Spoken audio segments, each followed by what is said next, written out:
Já que eu sou uma esperta aqui sobre relacionamentos e amor, né? Desde hoje, desde agora, faz 5 minutos. Nós nascemos para nos relacionar. Acho que essas relações são parte importante. Eu acredito muito que existe uma versão muito poderosa e muito bonita de nós que só se manifesta diante do outro. Quarta capa. Esse é o Quarta Capa da editora Todavia. Não é bom que o homem esteja só. É assim que Eva é criada, segundo a Bíblia, por um Senhor Deus que faz para sua criação, para o Adão, alguém que lhe auxilie e lhe corresponda. Do Cântico dos Cânticos, presente aí na Bíblia, do Deus do amor na mitologia grega, que é o Cupido, né, com seu arco e flecha, seu corpo nu, pronto ali para disparar sobre o coração de qualquer ser vivo, sendo deuses ou humanos, de Romeu e Julieta, de William Shakespeare, passando pelos amores modernos de novelas até os romances que duram o tempo de um story, desde que o primeiro ser humano foi atingido pelo amor ou pela paixão, sentiu necessidade de dar nome ao fenômeno que o deixava sem palavras. Ou, nas palavras de uma das nossas entrevistadas de hoje, a Lorena Portela, o homem queria dar nome àquele sentimento que os deixava esfomeados. Então, o amor é muito primitivo, né? Ele é muito básico, e é por isso que ele rende tanto. É por isso que a gente está falando sobre isso o tempo inteiro, há milênios e milênios, porque talvez seja o nosso instinto e o nosso desejo mais primitivo, né? O de amar e ser amado. Hoje eu confio, né? Eu acredito muito mais no amor do amor menos ansioso, de um amor menos desejante, não no sentido desejante bom, mas aquele desejante da busca, de estar sempre buscando um porquê, ou uma justificativa, ou uma emoção, ou uma radicalidade. A escritora, que cresceu em Fortaleza e hoje vive em Londres, ficou conhecida por seu ótimo título, Primeiro Eu Tive Que Morrer, autopublicado em 2020 e depois lançado pela editora Planeta. Hoje lança outro livro com um nome ótimo, que diz muito sobre esse episódio, O Amor e Sua Fome, um trecho que evoca uma poesia da Hilda Ilch, que implora que este amor não me segue nem me siga, e de mim mesma nunca se aperceba, que me exclua do estar sendo perseguida e do tormento. Amar o perecível, o nada, o pó, é sempre despedir-se, o amor e sua fome. No livro de Lorena Portela, o amor tem fome e dilacera os personagens todos. Sobretudo a protagonista Dora, que é abandonada pela mãe, sem saber absolutamente nada dela, da sua existência, enfim, e também esquecida pelo pai, vive em uma espécie de triângulo amoroso, numa avidez danada de tentar ser amada, mas também sem saber bem o que é exatamente o amor. Mas se ela soubesse de fato, ela escolheria amar? Até nas palavras do Victor Eringer, que Lorena Portela usou no prefácio do livro, mas também quem vai querer viver faminto? E eu coloquei, né, na epígrafe do livro, porque acho que é esse sentimento, né, que permeia muito a história ali que eu tô contando, né, mas também é tipo assim, tá, mas também quem que vai querer estar com fome, sabe? Então é uma frase que vai justificando, né, muitas cenas e muitas situações, assim. Ah, mas quem que vai querer amar, né, se o amor dói? Mas o querer amar, ele vem antes de qualquer pergunta. A gente já quer, né? Ele não é uma decisão assim, mas deixa eu decidir aqui, eu vou querer amar ou não. Não, a pergunta, ela não aparece.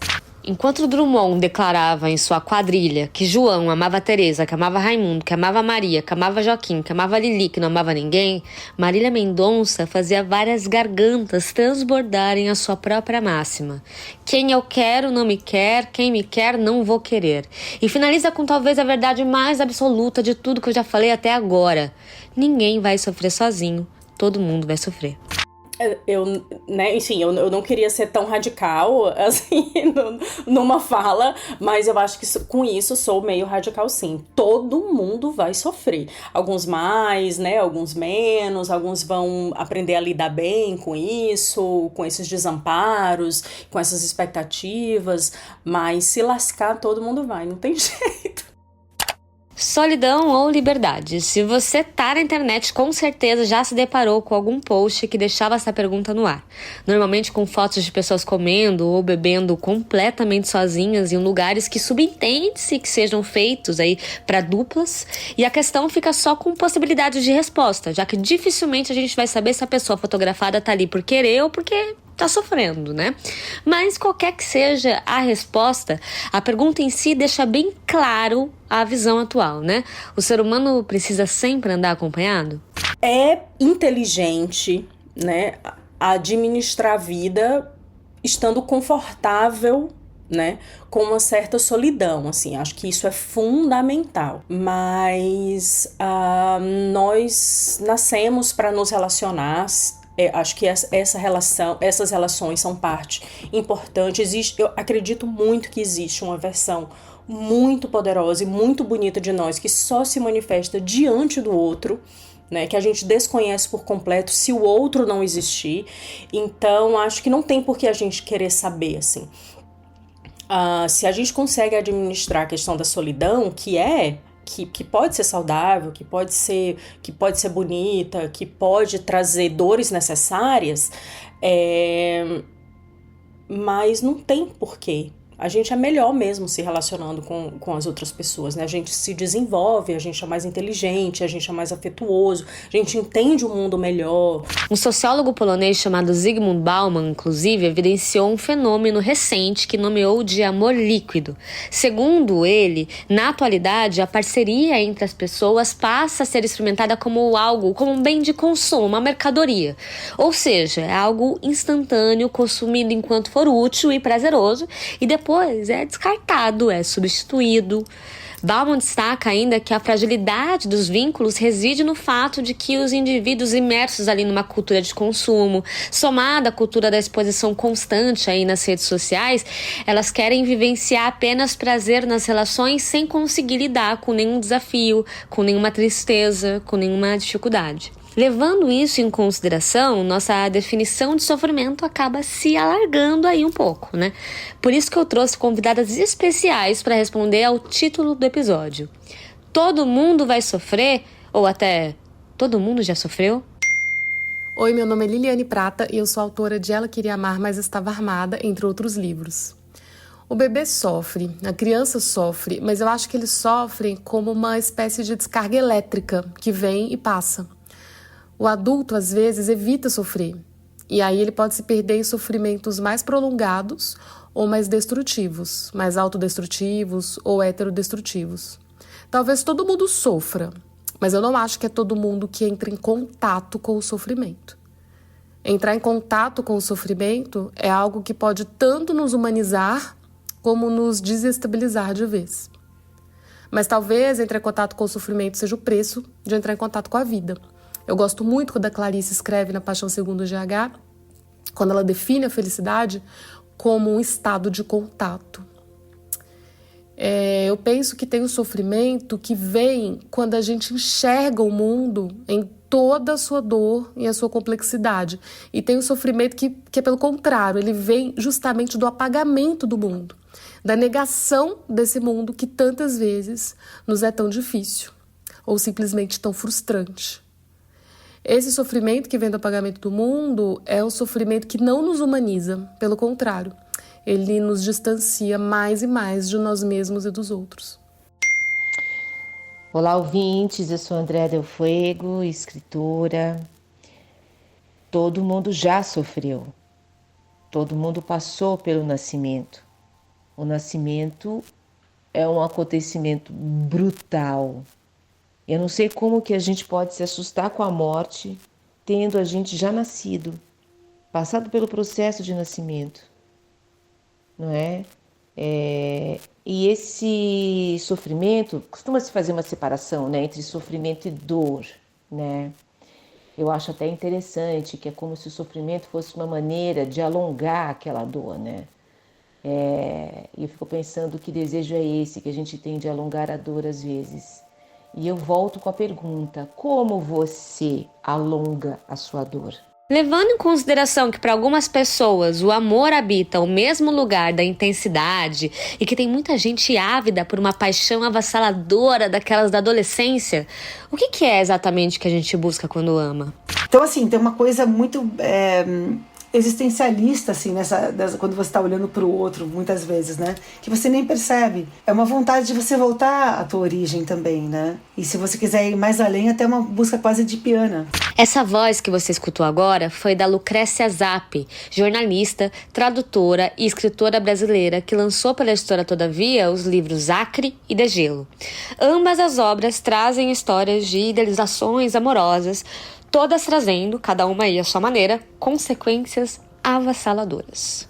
Claro, eu tô mais inclinada a escrever sobre esses amores afastados, retraídos, como eu te dizia, que tiram nossa liberdade de discurso, que nos contradizem, que nos tornam mais humanos, no final das contas. Essas contradições que nos tornam, né, assim, mais próximos, assim, do mundo das coisas comuns, mas buscando, enfim, a graça meio absurda, a beleza meio absurda do que primeiro que reside nessa banalidade aparente e ao mesmo tempo assim na nossa vontade de busca meio intrusa, assim, que vai se metendo nos outros, que talvez assim essa busca pelo nosso eu erótico, digamos, e que ao mesmo tempo que talvez a gente queira encontrar nessas relações a longo prazo, né? E ao mesmo tempo é natural de sexualizar essa relação a longo prazo, já que eu sou uma esperta aqui sobre relacionamentos e amor, né? Desde hoje, desde agora, faz 5 minutos. Em Acre, o casamento de Oscar com a Marcela é ameaçado pela volta de um amigo antigo do casal. Enquanto o Oscar cria teorias e paranoias desde os tempos da juventude, inclusive ele conta pra gente, porque ele é um narrador, né? Ele conta pra gente que a mulher dele, a Marcela, chegou a fugir com esse cara que chama Nelson, né? Quando eles eram jovens. Então, enquanto a gente tem esse Oscar aí que tá pirando na batatinha, a gente tem uma Marcela, que é a mulher dele, que fala pouco ou quase nada. E a gente também tem o Nelson, que é o cara que voltou aí pra história, que é imprevisível, que é quieto e também com possíveis tendências criminosas. Já em Degelo, que é o outro livro da Lucrécia, a narrativa é condicionada entre duas mulheres muito diferentes entre si. A gente tem a Ana, que é a narradora, ela é quieta, ela é introspectiva, ela é medrosa, e a Eleonora, que é uma mulher que parece não ter amarra social. Ambas acabam se reencontrando aí anos depois de terem cometido um crime em conjunto. Elas queimaram um indígena nas ruas de São Paulo. A relação das duas é um misto de tesão reprimido com medo e diálogos excessivos. De um lado, né? Porque do outro são silêncios. Eu acho que tem uma coisa, uma vontade assim louca, assim, sim, de uma tensão assim, né, no campo do amor, assim, que afinal de contas, eu acho que faz muito bem a literatura, né? Porque quando você pensa em relacionamentos, hoje em dia, não dá mais para você pensar num relacionamento moderno assim, uma bela de uma DR, né? E eu acho que todos os meus, né? Como se fossem tantos romances, mas tô entrando nesse quarto romance agora, onde o diálogo, assim, é uma das coisas mais importantes, assim, quando você fala em relacionamento, né? Então, o registro, né, das palavras, do que é dito, do que não é dito, eu acho que é muito importante, assim, mesmo até que seja um diálogo silencioso, né, que seja por meio dos gestos, né? Talvez a busca pelo amor, você está buscando a si mesmo, né? Eu acho que as pessoas que estão sempre em trânsito, assim, essa inquietação, essa profunda ansiedade que esse amor moderno gera, muitas vezes é uma busca para, enfim, para você assimilar a si mesmo, assim, né? Se a gente para analisar a vida romântica do nosso passado, fica claro que a nossa ideia de amor vai mudando de acordo com o tempo. No episódio 5 daqui do podcast, sobre a mulher como artista, eu cheguei a comentar que num contexto do lugar da mulher na sociedade, a ideia de amor demorou para ser compreendida, até porque o que mais interessava antes era um conceito de reprodução.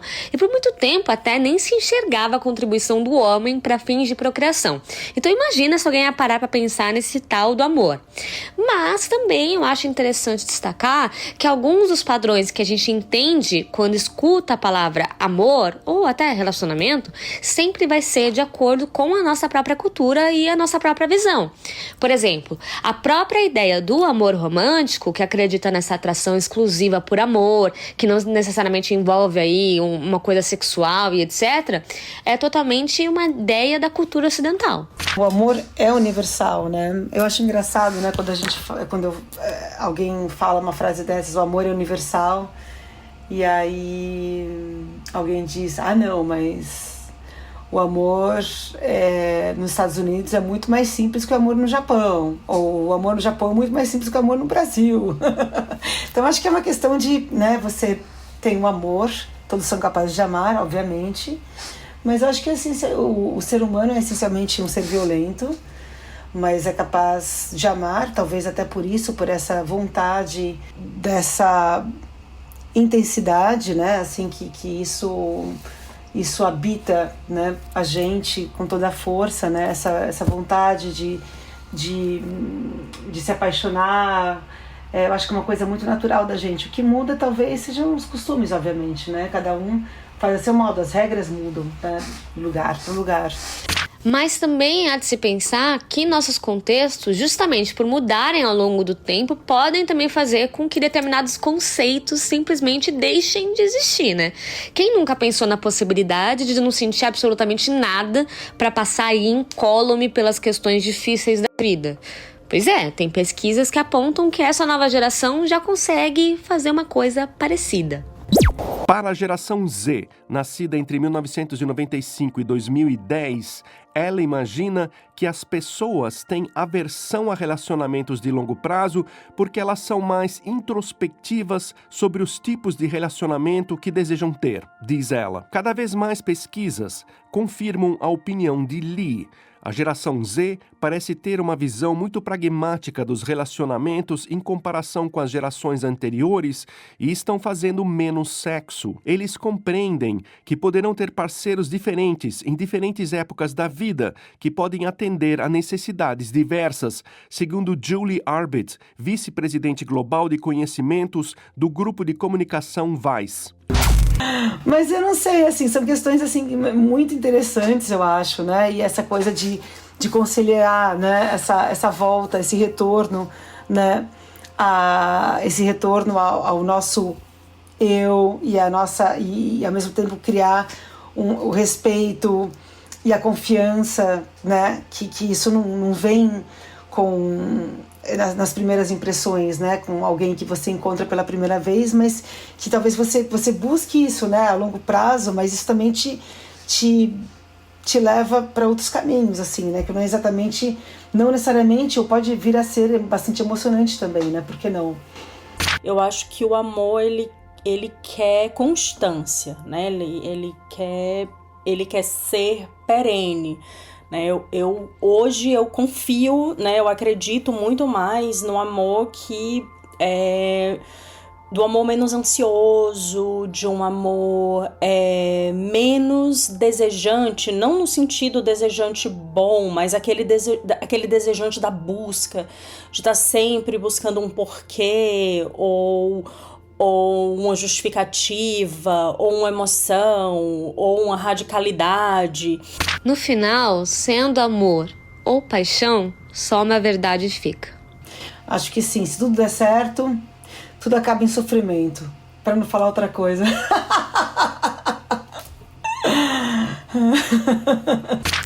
O amor. Hoje falamos com as escritoras Lorena Portela e Lucrécia Zapp. Eu já estava até no final do episódio e eu fiquei com uma coisa na cabeça. Eu ia deixar pra lá, mas eu não consegui. Por isso, eu voltei para as autoras por WhatsApp e perguntei para elas: Será que o amor é a tentativa de compreender o outro, quase comprimir o significado do outro em si mesmo? E quando o amor não dá certo? É porque a gente não conseguiu compreender? Eu não consigo elaborar, eu não consigo contemplar o amor como um fracasso, né? Como uma tentativa fracassada de alguma coisa. Eu acho que o amor, ele só vence. O que eu acho é que, como qualquer coisa viva, né? Como nós, como os nossos corpos, a natureza e tudo que é vivo, nós estamos em constante movimento, né? Tá tudo em movimento o tempo todo. E algumas vezes esses movimentos eles estão sincronizados, né? Racionalmente ou não. Eles estão sincronizados. E em determinados pontos, esses movimentos eles se dessincronizam. É claro que existe muita racionalidade, é claro que existe vontade, desejo, empenho, e enfim. Mas tudo isso, para mim, parte dessa ideia de que independentemente do que se explique, do que se não, do que se vê e do que se não, esses movimentos se dessincronizam para se sincronizarem com outras, em outros pontos, né? Com outras vidas, com outras vivências, com outros movimentos. Então, acredito que o amor é simplesmente isso, um jogo constante de ganha-ganha, né? Não acho que exista só sentimentos bons envolvidos, né, nas relações de amor, mas o amor em si, para mim, ele é vencedor. Eu acho que o amor, em toda essa expressão, sempre dá certo. Afirmar que o amor não deu certo é como jogar uma espécie de âncora e ficar parado assistindo esse peso afundar, preso à ideia de que não houve uma experiência. E com sorte até uma troca enriquecedora, sem importar o final. É como a morte, eu diria. A forma que alguém morre não determina a vida da pessoa. A vida pode ter sido brilhante, super bem vivida. Então dizer que o amor não deu certo é como não permitir compreender a si mesmo, no sentido mais amplo do termo. Agora sim, obrigada Lucrécia e Lorena. Também um agradecimento às participações especiais que foram da Lili Prata e Andrea Del Fuego. Também usamos um trecho de uma reportagem da Jessica Klein para a BBC Work Life. Foi a maior humilhação, apanhar de um bebê de 2 anos. Aconteceu durante um voo Rio de Janeiro-São Paulo. Voltávamos de um fim de semana na casa dos pais do Cacá. Ele costumava voltar com a gente, mas dessa vez teve que ficar no Rio para fazer uma pequena cirurgia. E como precisaria descansar aos cuidados de sua mãe, retornei com nossa filha. Entramos no avião, sentei, acomodei Cora no assento ao lado.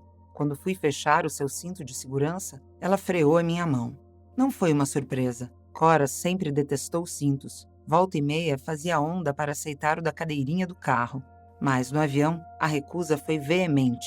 Ela tirou a fivela da minha mão e começou a chorar e a espernear com uma força que até hoje me impressiona, como se dentro daquele bebê houvesse um adulto prestes a romper pele afora.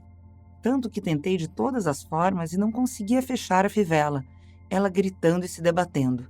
Quando finalmente o negócio fez cleque sobre a fralda e eu achei que todo o problema ia acabar, veio a surpresa. Ela deu um tapa na minha cara. Um tabefe sonoro, desses de novela, a despeito do tamanho de sua mão. Esse foi um trecho do livro Sweet Tóquio, da Giovanna Madalosso, narrado pela própria autora. O audiolivro completo está disponível nas plataformas Kobo, Google Play, Esquilo e Audible. Que livro é esse? Vamos lá, que começou mais uma edição do Que Livro é Esse? A brincadeira em que eu leio a sinopse presente na 4ª capa dos livros da editora Todavia e uma dupla de funcionários tenta descobrir qual obra que eu tô falando. Será que dessa vez eu vou ganhar? Vai, amiga, com certeza. Não, então, queria falar que não. temos um repeteco aqui, certo? Certo.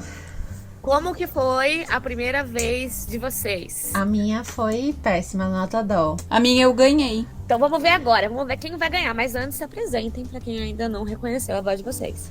Oi, eu sou a Isa, eu sou do comercial. Oi, eu sou a Carol, eu trabalho no editorial. Então vamos lá, vamos ver se a gente vai ter um repeteco de ganhadora e perdedora.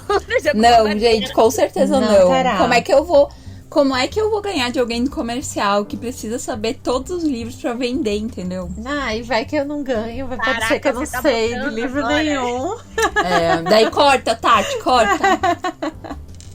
Você tá botando dela agora. Imagina. Mas vai dar certo, já tô. Confio aqui, tô na torcida. Dedos cruzados. Vamos lá. Ó, eu vou começar com um que todo que livro é esse eu tento. Tá. E até agora ninguém descobriu. Tá. Jesus. Pesado, hein? Então vamos lá. Ao se mudar para toda a Vialândia nos anos 90, uma jornalista passa a viver em um edifício que abrigara o personagem X, que é um carrasco, aliado de um líder histórico. O homem se revela um fervoroso bibliófilo e em seu antigo apartamento a autora descobre uma extensa biblioteca e um velho objeto que a levam para uma viagem pelo país, ali pela história do país e todas as suas dificuldades. A bússola dourada? Não. O nome desse objeto que ela encontra ali no apartamento desse cara é, inclusive, dá nome ao livro. Muito difícil. Cara, ninguém acerta. Como que é a capa? Que cor é a capa? Ela é um creme begezinho com lettering vermelho. Nossa, bege com lettering vermelho. Se vocês vissem a cara das duas, elas estão assim, rememorando arquivos internos, pegando os divertidamente Tá, que eu tô delas. imaginando a prateleira ali de livros, eu não tenho nem ideia. Também não. Então, é isso. Vamos pular pro próximo. Mas qual é? Não vou falar também. Agora eu quero que todo mundo tente descobrir. Não, agora eu vou ter que olhar livro por livro na estante então. pra ver o que é que tem É isso. de creme. E se vocês encontrarem, eu quero que vocês depois me enviem um áudio. Tá bom, fechou. E aí eu coloco aqui. Fechou. Então vamos lá, o próximo livro, ainda 0-0. Um enterro numa pequena cidadezinha tá acontecendo. Tem 2 crianças presentes. Elas são primas inseparáveis. O amor e essa sua fome. Aí eu ia falar, mas eu deixei. O Amor e Sua Fome, da Lorena Portela. Então, próximo, por enquanto, tá 1-0. O personagem é obrigado a deixar sua aldeia para encontrar trabalho e sustentar a família. Meu irmãozinho. Aê! Empatado! Meu Irmãozinho, de Armetz Arzaluz Antia e Ibrahim Abaldi. Isso. Vamos lá, próximo. Aos 10 anos, a protagonista deste romance relaxa numa piscina na companhia da mãe e do padrasto. Melhor não contar. Aê! Tá só as novidades, hoje é só as novidades. Tá vendo? Tudo tô fresquinho na facilitando. memória. Hoje é só as novidades do catálogo. É isso. Então, vamos nesse 2-1 aí. Vamos ver se no próximo a gente já tem uma ganhadora. Ai, meu vamos Deus. lá. Tô pronta. Uma cidade pequena e pacata, além de racista. A Puro. aparente tranquilidade... Puro? Não. A aparente tranquilidade da cidadezinha e de seus moradores é, de repente, abalada por uma série de assassinatos brutais e incompreensíveis. Em cada As cena- árvores. Aê! Eu pensei que era o República Luminosa. Não, the trees. Ou seja, Empataram. Vamos ver, hein? A próxima que ganhar, então, se vocês não falarem juntas, claro, mas teremos uma ganhadora. Uma senhora idosa que se prepara para passar o Natal sozinha. A chaminé está com o céu. Aê! Meu momento chegou. Eu falei que tu ia ganhar. Eu falei. Mas tudo bem, eu também sabia essa. Eu só não falei. É só a lance da agilidade, entendeu? Tem que ser rápido. eu não sei. É isso. É isso. Perfeito, temos uma ganhadora. Parabéns, isso. Finalmente. Vitória do comercial. Vitória do comercial. Vitória do comercial, mas aí, você viu? Deu certo, né? Esse papo Deu. que tem comercial, tem que saber tudo. Tá aí. Eu salvei teu emprego. Ufa! Eu salvou o emprego, vale um aumento. Obrigada, Valeu, gente. Tati. Obrigada, Tati. Beijo. Tchau. Tchau. E só pra quem tava escutando, esse foi A Chaminés Tocam o Céu, um conto de Natal para crianças velhas, do Jean-Claude Mumbert. Espero que você tenha saído daqui apaixonado. Ou não. Mas me responde aí nos comentários se você acha também que a rainha Marília Mendonça estava certa e que todo mundo vai sofrer. Eu sou a Tatiane Leite, do Vale Ler um Livro, e a gente se vê na próxima quinzena, sempre na sua plataforma de áudio preferida. Tchau! Esse é o Quarta Capa, o podcast da editora Todavia. A apresentação, roteiro e direção foram feitos por mim, Tatiane Leite. Vinheta e edição de Maurício Caetano. A gente se vê na próxima quinzena. Tchau!